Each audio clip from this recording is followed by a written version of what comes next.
बांधण्यासाठी उत्सुक असते. आणि खरं तर बहीण जेव्हा भावाला राखी बांधते तिची एकच अपेक्षा असते की आपल्या भावानं फक्त आपलं रक्षण करावं, प्रत्येक संकटात माझ्या भावानं मला मदत करावी. आणि मग जेव्हा ती लग्न होऊन सासरी जाते तेव्हा तिला तिच्या भावाची खूप ओढ लागलेली असते. कधी एकदाचा माझा भाऊ येईल आणि मी त्याला राखी बांधेल या आतुरतेने तिने वाट पाहायला लागलेली आहे.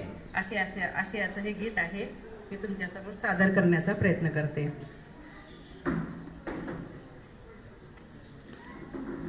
नको घमेंड करू दादा श्रीमंती पायी, नको गर्व करू दादा श्रीमंती पायी.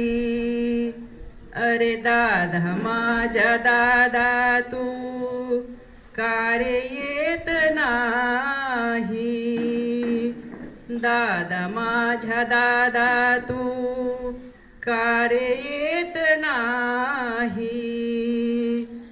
ही दुबळी बहीण काही मागणार नाही, ही दुबळी बहीण काही मागणार नाही. इसे समझो ना रेशम का तार भैया,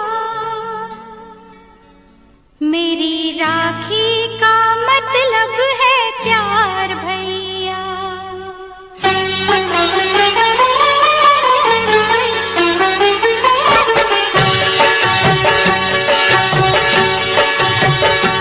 इसे समझो ना, इसे समझो ना रेशम का तार भैया, इसे समझो